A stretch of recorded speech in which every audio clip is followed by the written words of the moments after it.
Hi, everybody. It's Kim Hughes, and today we're going to talk about the business of real estate. So, my biggest question is, are you running your business as a business? Okay. So, a lot of you may think you are, and you may be doing a great job at it and everything, but you can always improve. So, this is a podcast where I thought it would be really interesting to just start talking about things that you need to think about in your business. Do you have this in place? If you don't, why not? And if you should, this is my list of the things that I think are important for you to be successful in your business. Welcome to the Unstoppable Real Estate Agents Podcast. I'm your host and real estate productivity expert, Kim Hughes. Join me as we focus on real strategies and implement real solutions designed for you to achieve major success in your business and life while getting you organized. When you are looking at your business as long term, you need to make sure that, say, 5 years from now, 10 years from now, 20, whatever you can do to make sure that you have that long-term goal of what your business should look like. This can apply to new agents, seasoned agents. It doesn't matter. You can start at any time. And that's the beauty of being an entrepreneur or being your own boss, is that you can change your business model any way you want to make sure that it works for you and it works for the overall of the business. So, for example, I've been in business 23 years. I am now revamping some things in the business to make my systems more efficient, make them run more smoothly. And by doing that, I'm having to implement new programs or new software or something like that to help me achieve that goal of being more efficient in today's world of technology. Because what I did 23 years ago and what I did 10 years ago, 15 years ago, 2 years ago is totally different than the way it should go today. So it's very interesting how that's not where you want to spend your time. But once you have done it and you finished it and you can move to the next thing, you just have this feeling of power like, wow, I did that and it worked and it's going to be great. And I'm so glad I put 5 hours into that. So that's where I want you to kind of come from in the mindset of, yeah, you may have had your business for several years. Everything is running fine. Why recreate the wheel? I'm not asking you to. I'm just asking you to tweak it to today's world because we live in another world that, buyers and sellers think differently. They're a little bit more educated than they used to be. You have more tools at your expense that you can implement into your business to make it run so much more smoothly and more efficiently. So, when you are doing that, the first thing, if you have followed me for any time whatsoever, you know your CRM is the Bible of your business. And what I want to make sure that you know is that don't just throw names in there. Everybody gets they're either tagged, they're in a list, they're in a category, a contact type, whatever your CRM system calls that. And when you put them in there, you need to make sure you have all their information. So if you have Kim Hughes in my email, okay, that's great. But who am I? Who am I to you and how did we meet? When is my birthday? What is it am I looking to buy? Am I looking to sell in 6 months, 2 months, tomorrow, next year?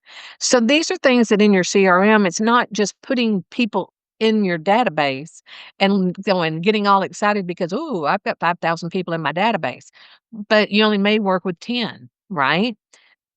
And that's a great number because if you have 10 people that are buying or selling at one given time, you're doing pretty good. So think about who you're putting in your database, what information you have on that person, and stay on top of it. So birthdays are very important. If they buy or sell their home anniversary, the whole 10 yards. I'm not going to go into detail because we've talked about that a few times, and I'm sure most agents know what I'm talking about.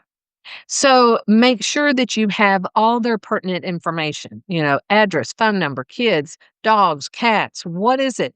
So that when you pick up that phone or you run into them in a social setting, you know who they are and you can have a conversation of showing that you pay attention. okay? If you've ever seen the movie, what is it? Erin Brockovich. Um, it's a great movie. It's been around for years. You need to go watch it again because you will notice. And I just watched this the other day and I went, I did not know that. So, Erin Brockovich, who is played by Julia Roberts, is people don't look up to her. They don't expect a whole lot from her. She's been married a couple of times, has kids, I mean, this was back in the day. She had a little bit of a reputation, the whole 10 yards. But when she got this job working for this attorney, she found out that she was smarter than she thought she was, and she was able to retain information, and she was able to remember it, so when somebody, who was a character in the movie was being kinda snooty and trying to put her in her place and put her down, asked her questions, and she was able to answer them all because she challenged her, then she earned their respect. But I thought, how amazing that she can retain all that information. That's not normal, you know? So, it made me kinda go, "You know what? But you can retain a lot of that information." So, if you're focused and, some people have a gift for it. I'm one of those that I'm constantly looking up stuff, and that's just who I am. I love people. I love talking to people. I'm a people person, but I may forget your name. And so, because I'm more into who you are than what your name is. It's kind of a quirky thing with me. But anyway, so just know that when you're working on this CRM, look at it to be this is my information portal. This is where I'm going to go to put somebody in there that I want to work with or look for somebody that's in there that maybe I have a house that fits their needs. Okay. So just make sure the CRM is updated and it's organized. Okay. And let me just say this, it doesn't have to be like everybody else's. It only has to work for you. So when you are setting up your CRM, make sure you know what you want out of it and not what somebody else is telling you you want out of it. Their advice is great, and you can sit and muddle on it and decide, okay, well, I like that, but it's not going to really work for me. But if I did this, this is the way my brain works. So getting all that information is great, but just don't feel like you have to duplicate it because somebody told you to. And then your days should be scheduled. So you've heard me talk about this before. I look at my calendar for the month and I will write everything in that's personal. Doctor's appointments. I'm going to go see my kids on this weekend. I'm going to do, girls' night out on this weekend. Oh, I'm having lunch an hour away with this friend. My husband and I are doing, couples group, dinner, things like that. Dog grooming, housekeepers coming, whatever that may be. Put it all on your calendar. Paper calendar. I know that's old school, but if you put it on paper and then you put it into your phone, whatever calendar online you have. But I always say start out with paper and start out with a pencil so you can erase as you're working on this. It shouldn't take you 15 minutes of that each month. Okay, so you have that. Now you have everything on your personal taken care of. Now you look at those times and think, okay, where do I work? Um, if you're a single parent and you've got children that need your attention through activities, school, etc., your calendar is going to be a little bit busier. So you're going to have to get a little creative on how you do your business. So if you have kids in school from, say 8:30 to 3 o'clock, well, guess what? You have 9 to 2 now. And that's where you're going to put all your time and your energy in running your business. But you still need to map it out. What are you going to do with that time? Don't just put work, put down what you're going to do. So I'm going to make phone calls. I'm going to send thank you cards. I'm going to go look at property. I'm going to go do an open house. Oh, I have a buyer I need to go show 3 houses to. Oh, I need to go on a listing presentation. You can set your own schedule and you can say no. Um, if somebody calls you and says, "Hey, I need to talk to you about selling my house on Friday at 3 o'clock." Well, I pick up my kids at 3 o'clock, but I'm not telling them that. I'm just gonna say, I am so sorry. I am already booked at that time, but I can come at 1 o'clock. Does that work for you? Or come earlier, work at look at your day and see what you can give them in availability. And if that day does not work, it's okay to say, I'm not available today, but I can definitely come by tomorrow at 1 o'clock. And then what you can do is get somebody to help you with the personal stuff the next day. You have time to get that done. So just be a little creative in the way you structure your day and how you balance that work and that personal life. Okay. So if you're one of these people that, oh, I love to run, I love to do yoga, I have my Bible time, whatever, you might have to get up a little early to do some of that or stay up later, you know. Um, there is nothing wrong with that. When I was starting my business, I had 3 in school, heavily, heavily involved in school activities. My husband worked 5 days a week outside of town, so I was pretty much the only person doing it, and I had to be very strict with my time. I had to say a lot of no's to a lot of people, but that's just the way I wanted it, I didn't have to I didn't say no because I didn't it's because I didn't want to do it or I didn't have time to do it. And if I'd said no then, I tried to make it up later in some other way, maybe a donation or I baked cupcakes or something like that, but I physically didn't have to be there. So I hope that helps you kind of think about that. The other thing is, what is your flow? Let's say you have a buyer and a seller right now under contract. What are you going to do in those contracts? What are you doing right now to get more contracts and help more people? So you've got to kind of have a system in place, so those systems could be you're sending out marketing pieces every month, you're on social media, you're in the public, you're talking to people, you make sure that people know who you are. And one of the things that I heard a long time ago that I thought that is such a great idea is going to your local grocery store, stand in a area that is pretty populated, and stand there for a few minutes and see if anybody walks by and says, "Hi, Joe. How you doing?" And if nobody stops and talks to you, that means nobody knows you. So you need to figure out ways to get people in the community to know you. Okay. Um, I always tell agents if you have an opportunity to market, market.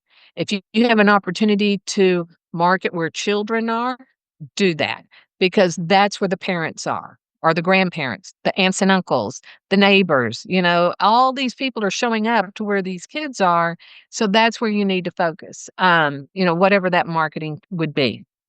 Then I want you to look at your digital pieces. This would be listing presentation, relocation package, buyer package, pre-listing package.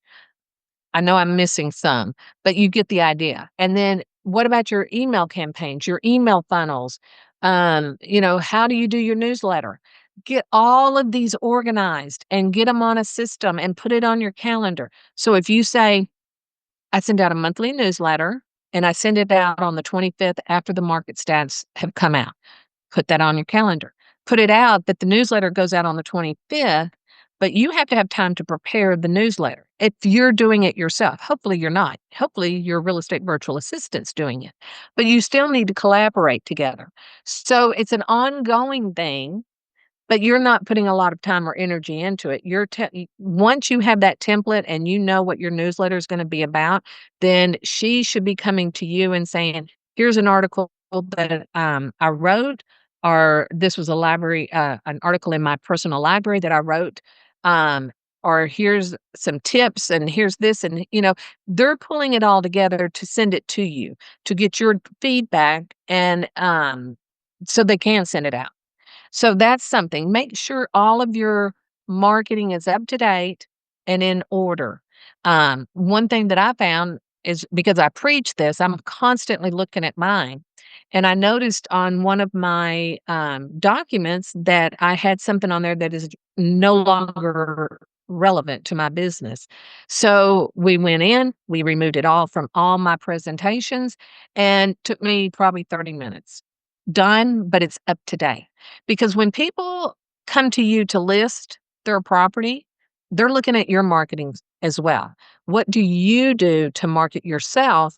Because if you do a good job doing that, then they're going to think, oh, well, look how good she's doing it. She can do mine. So you always want to make sure you're offering the best marketing for your own company so that the sellers can see how you market and be impressed by it. Some other things, your bookkeeping, please make sure that's a number one priority every month. You sit down, you go through it, you've got it done, you don't have to think about it again. If you're not a numbers person like me, I do not like doing that. I would rather you stick needles in my eyeballs before I work on financials. My husband does it. He keeps it all together. He tells me what he needs from me. He gives me a report at the end of each month. We have a discussion. So I'm always in the know of what's going on. If you're not that person and you don't have somebody to help you, this is probably the most important part of your business is hire somebody to help you. Like we have Megan on our team is a bookkeeper. She does other things besides bookkeeping, but she loves bookkeeping. And so she's going to be the person that's looking out for you. She's got your back. She's making sure that those charges that are coming through, they were yours. And if something shows up that's not yours, she's going to bring it to your attention. She's going to be your eyeballs on your financials. Okay. Which that is a great peace of mind to have. Okay. Or for me, it is. I just, when my husband said, "Let me take this over for you because you're terrible at it," I said, "Please, please take this." And I just dumped it in his lap and walked out of the room and said, "Don't want to know about it again until the end of the month." And then we sit down, we talk about where we are in our money personally and in the business side of it. The other things that you might want to think about is, what services do you offer your sellers? So when you're on a listing presentation and that seller says to you, well, my friend down the road had a realtor and she staged the house. Are you going to do that? So you need to be prepared to answer these questions. And then how do you answer that? You may say, yes, I do have a stager, and this is what we will do. This is how much money we will invest in having the stager come and, and stage your home. They may have a beautiful home and not need staging, but they may want that confirmation from a stager. So you know what? Get your stager to come out there, walk through the house, tell them, "Hey, I would move this and move this, and hey, your house is gorgeous. You don't need to do anything." Then you might find a house that does need help, and that's where you and your stager need to really talk to the homeowner about staging the home. Okay, so a photographer, your videographer. Who are these people, and do you talk about these people during your listing presentation? They should be a part of your vendors list. They should be people you're talking about. So your sellers know that you have an arsenal behind you to sell their home. And once they know that and they know that you have that confidence in them, they're going to have that confidence in you. All right. Then, of course, the markets are different. Everybody's going to be in a different market. The markets are changing constantly. Um, be on top of it. If there's something in one of your presentation that talks about the market, make sure that it's current in what's going on in today's market. Of course, that's a given, but people forget, what's in their listing presentation. Just going back to what I just said about my own, I noticed something was on there. It was irrelevant. It wasn't even available anymore. So we had to remove it. So that's why I'm saying constantly be aware of what you are giving out to your to people. And some of the things that we talk about that kind of goes to the wayside a little bit because you don't have the energy to do it, or you don't probably want to put the energy into it, is making sure that you have very good systems. And I'm going to just talk about one system: funnels, email sequences, drip campaigns, whatever you call them. Make sure you have them and they speak to the receiver and the manner they should be talked to. In other words, give them the information. Give them everything they want to know, because the more information you can give them, the more confidence they're going to have in you. So make sure that you have all of this information available to them. There was a time that years ago when I first started in my business, and I was the only real estate virtual assistant that had the background. And so other VAs were coming to me and saying, "Oh, I want you to teach me, how to be a real estate virtual assistant." I got kind of weird about it, because I was like, "Well, if I teach you, then you could take my business. So now you're my competition." But then I started thinking about it, and I thought, who else best to teach people how to be a real estate virtual assistant? Because I know what I'm doing. I know what agents need. I've been doing this for years and I'm good at it.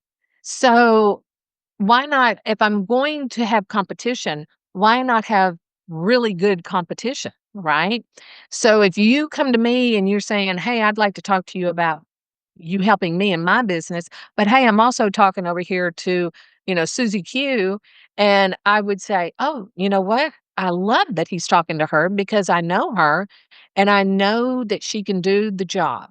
Right? So if he didn't choose me and he chose her, I knew that he was going to have a great experience and not be screwed, basically, at the end of the day, to where he's now got a bad taste in his mouth over virtual assistants, and then he's talking about it. Okay. So we don't want that. So that's why I always say, I'm thrilled when I have somebody come to me and ask me to coach them in, running a real estate virtual assistant company, because when they do, I know I can teach them what I know, and then they can offer you the services, and you're going to get, either one of us are going to be the best thing that ever happened to you. So just know that you look into that, and the people that are coming to you and they represent you, and they have the same thought process that you do. Okay, so I can talk about this all day long, but here's what I'm going to do. I'm going to give you a little checklist. So in the show notes below, there's going to be a checklist of things that you can look at in your business and decide, is that good for my business or not? Maybe haven't mentioned something that would be. And then I'm going to give you a daily accountability sheet, so that every day you can look at that and say, "Did I finish it? Did I do that? Why didn't I do that? Do I need to move it to tomorrow?"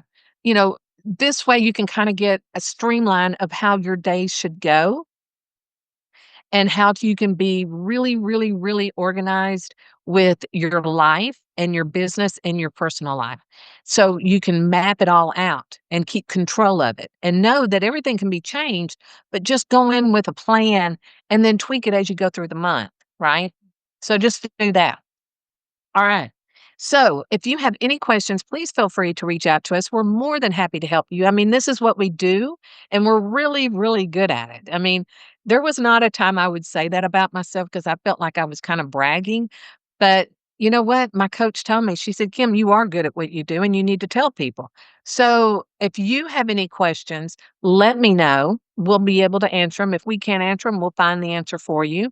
And let's see if we can't help you really get focused on running a business like a business. Have a great day. See you next week. Bye.